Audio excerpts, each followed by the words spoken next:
And the Commission is overflowing with backlog of claims as well. And due to the increase, there's some changes in relation to the lodgement process and the management of those claims. So, Daniela, are you okay to take us through some of those changes?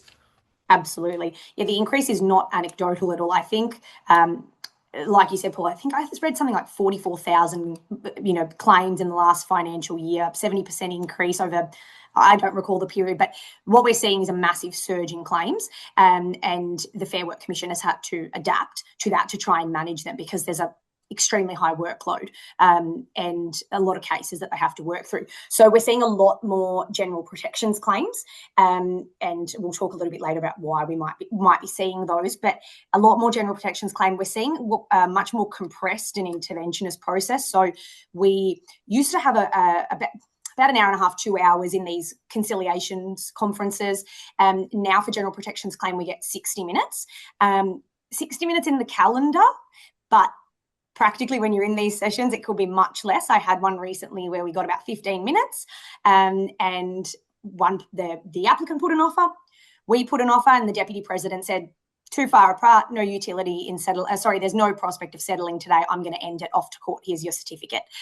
So it's much more compressed because they're seeing so many of them and they're trying to resolve them or get them out of the Commission as quickly as possible.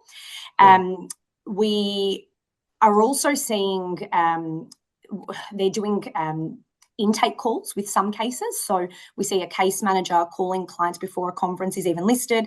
It's a short call and they talk about what the process will be and see whether there's any prospects of settling before the conference. So there's that extra step that's been taken. And then the way the conferences are run has also changed. We're no longer seeing parties get an opportunity to give submissions on the merits of their claim. So previously what would happen is we'd all jump into a call. The applicant would give a little spiel about why they consider that their claim has merit, and then the respondent would respond, and then the parties would get the opportunity to have resolution discussions and put some offers to one another. We've cut out that whole first part. So there's no more submissions on merit. We're straight into resolution. So that's changed completely. And it's why it's so important that our documents, applications and responses say everything that we want them to say, because we don't really get that opportunity beforehand to give some more info. And we're just seeing that in general protections, not in unfair dismissal. And we're also seeing greater scrutiny on representation in the Commission, which has been a significant challenge and something that we've had to navigate with clients. It seems because of a large influx of self-repped litigants, the Commission is, like I said, applying a bit more scrutiny on whether the parties should be represented or the respondent should be represented.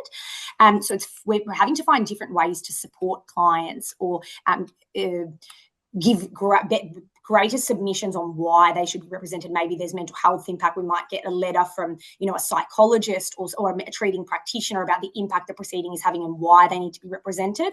Because, like I said, we're dealing with a highly technically complex jurisdiction, and there's significant ramifications for these clients, both employee and employer. You're signing terms of settlement. You want to be able to get real-time advice from your lawyer about what you're agreeing to. So it's certainly different, and we're having to pivot because clients want the support, and we're having to find a different way to give it to them, a different way to attend these conferences for them.